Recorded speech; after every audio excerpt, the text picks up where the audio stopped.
Tersebutlah seorang pemuda yang sangat bertakwa. Dia sangat lugu dan polos. Suatu ketika, pemuda itu belajar kepada seorang syekh. Setelah cukup waktu dalam menuntut ilmu kepada syekh itu, tibalah pemuda itu dan teman-temannya untuk meninggalkan tempat belajar mereka. Kalian tidak boleh menjadi beban orang lain. Sesungguhnya, seorang alim yang mengadahkan tangannya kepada orang-orang berharta, tak ada kebaikan di dalam dirinya. Pergilah kalian semua dan bekerjalah dengan pekerjaan ayah kalian masing-masing. Sertakanlah selalu ketakwaan kepada Allah dalam menjalani pekerjaan tersebut. Nasihat Syekh kepada pemuda itu dan teman-temannya. Kemudian pemuda itu kembali pulang ke rumahnya. "Ibu, apakah pekerjaan yang dulu ayah kerjakan?" tanya pemuda itu pada ibunya. "Ayahmu sudah meninggal, kenapa kau menanyakan pekerjaan ayahmu?" jawab ibunya.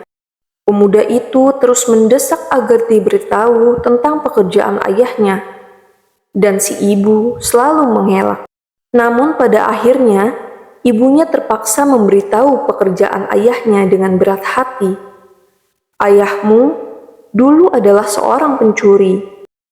Guru saya memerintahkan kepada murid-muridnya untuk bekerja seperti pekerjaan ayahnya dan dengan ketakwaan kepada Allah dalam menjalankan pekerjaan tersebut," kata anaknya. "Hai, apakah dalam melakukan pekerjaan mencuri itu ada ketakwaan?" kata sang ibu. "Ya begitulah, kata guru saya," jawab anaknya dengan polos. Kemudian pemuda itu pergi dan bertanya kepada orang-orang bagaimana cara mencuri itu. Hingga akhirnya pemuda itu mengetahui cara dan teknik mencuri.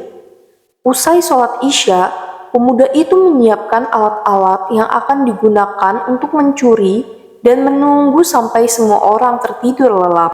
Setelah waktunya dianggap tepat, pemuda itu keluar rumah untuk menjalankan pekerjaan ayahnya waktu dulu, seperti perintah gurunya. Untuk awal pekerjaannya dimulai dari rumah tetangganya. Saat hendak masuk ke dalam rumah yang akan dijarahnya, dia ingat pesan sang guru agar selalu bertakwa. Padahal mengganggu rumah tetangganya bukanlah termasuk takwa. Lalu rumah tetangganya itu ditinggalkan. Pemuda itu melewati rumah yang lain. Rumah ini adalah rumah anak yatim, dan Allah memperingatkan agar tidak memakan harta anak yatim, bisiknya pada dalam dirinya sendiri. Kembali pemuda itu meninggalkan rumah yang hendak dicurinya. Kemudian ia berada di rumah seorang pedagang yang kaya raya dan kebetulan tidak ada penjaganya. Dan semua orang tahu bahwa pedagang itu memiliki harta yang melebihi kebutuhannya. Disinilah tempat yang tepat, gumam pemuda itu. Pemuda itu kemudian memulai aksinya. Dia berusaha membuka pintu dengan kunci-kunci palsu yang telah dia siapkan. Setelah berhasil masuk, rumah itu ternyata sangatlah besar dan mempunyai banyak kamar. Dia berkeliling di dalam rumah hingga ia menemukan kamar tempat menyimpan harta. Pemuda itu membuka sebuah kotak, dan di dalam kotak itu terdapat emas, perak, uang dalam jumlah yang banyak. Ketika pemuda itu hendak mengambil dan memasukkan ke dalam kantung yang telah dia siapkan, dia berkata kepada dirinya sendiri, jangan! Guru berpesan agar aku selalu bertakwa. Barangkali pedagang pemilik rumah ini belum mengeluarkan zakat hartanya. Bila demikian, sebaiknya aku keluarkan zakatnya terlebih dahulu. Pemuda itu mengambil buku-buku catatan yang ada di tempat itu dan menghidupkan lentera kecil. Sambil membuka lembaran buku-buku itu dan dia menghitungnya, dia memang pandai menghitung dalam pembukuan. Dia hitung semua harta yang ada di dalam kamar itu, lalu memperkirakan berapa zakatnya. Kemudian dia pisahkan harta yang akan dizakatkan. Pemuda itu terus menghitung dan menghabiskan waktunya sampai berjam-jam. Ketika sadar, dilihatnya fajar telah menyingsing. Ingat, kau harus bertakwa kepada Allah. Kau harus melaksanakan sholat dulu, bisiknya kepada dirinya sendiri. Pemuda itu kemudian keluar menuju kamar mandi mengambil air wudhu, lalu menuju ke ruang tengah untuk sholat. Tiba-tiba, pemilik rumah itu terbangun. Betapa herannya dia ketika melihat ada lentera yang menyala dan kamar tempat menyimpan hartanya itu terbuka.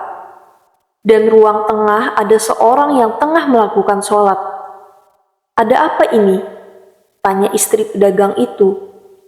"Demi Allah, aku juga tak tahu," jawab suaminya seraya menghampiri pemuda itu. "Kurang ajar, siapa kau? Dan sedang apa kau di sini?"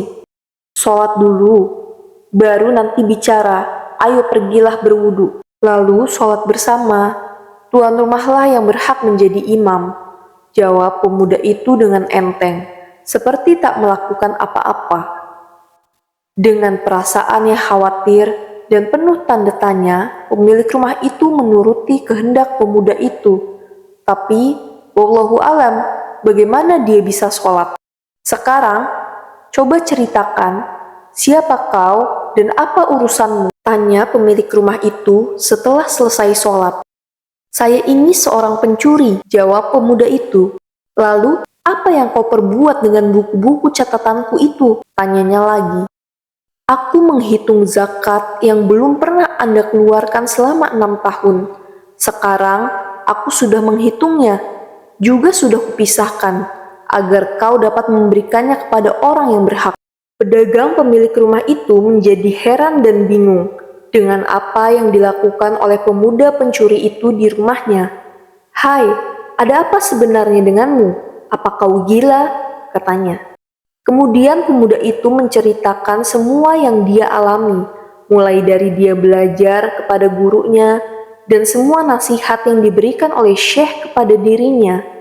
Mendengar cerita pemuda itu, pemilik rumah menjadi terbengong. Namun, ia kagum kepada pemuda pencuri itu yang dapat mengetahui ketepatan dan kepandaiannya dalam menghitung, juga kejujuran ucapannya, serta mengetahui manfaat dari zakat. Pemilik rumah itu kemudian menemui istrinya. Berdua mereka berunding.